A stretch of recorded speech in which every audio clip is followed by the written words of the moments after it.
A school district with fast growth and multiple campuses brings the need for more power. Frisco ISD has a new website that tracks energy usage.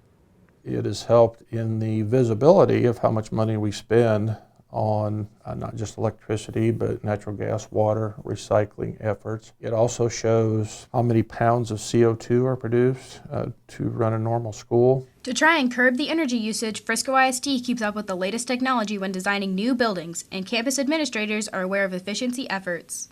The schools are being built with what's called insulated concrete forms, which really reduces the thermal barrier between the inside of the school and the outside. The roofs are Energy Star rated roofs that reflect the heat rather than absorb it. They've also put in shades in our pods, so they have windows up high, and we can bring those down or open them all the way and leave the lights off in the pod.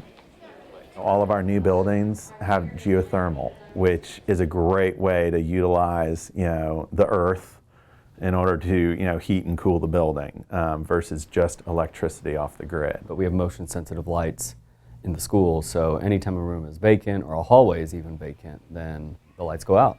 And the same is true of our air conditioning and heating. It regulates to a temperature that might not be totally comfortable if people are in there, but it's appropriate just for the facility. Renovations to illuminate the courts throughout the district will last for over a decade. We have replaced the old lights that were in gyms, starting out with an energy efficient fluorescent called a T5 HO.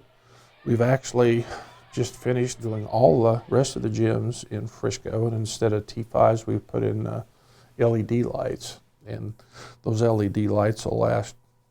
We won't have to have any maintenance or anything on them for 10 or 12 years. A contest was held during the winter months to involve students and teachers in conservation efforts. When they came out with the contest saying that they were going to have the schools compete and try and win some funds, I sent an email out.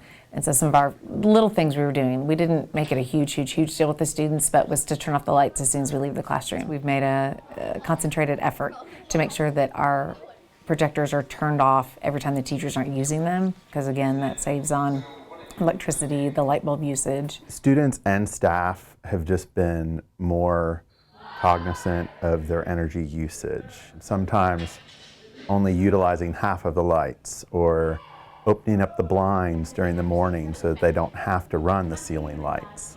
When possible, even on the second floor, because we have skylights, we won't have the lights on in the hallway on bright days. But students have actually taken it upon themselves as well as to encouraging teachers to help save money. Our students here started Half Watt Wednesday, which kind of spread across the district, where basically they encourage teachers to dim their lights on Wednesday, or if they have windows and it's a sunny day, kill the lights. From construction to individual awareness, each person under a Frisco ISD roof can add to the savings. When you have so many buildings and so many people, every single penny counts and it adds up. I do not feel like anything we have done has been like a huge life-altering change that was so inconvenient. All those small little energy uses that make such a big difference, those are things that we can just keep doing. It's one of those things that has to be a habit. I would say that students and teachers just need to remember or have some sort of way of reminding themselves this is what we're going to do when we come back to school in August.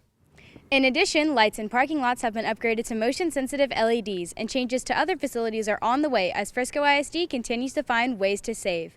I'm Madison Luney for Frisco ISD TV.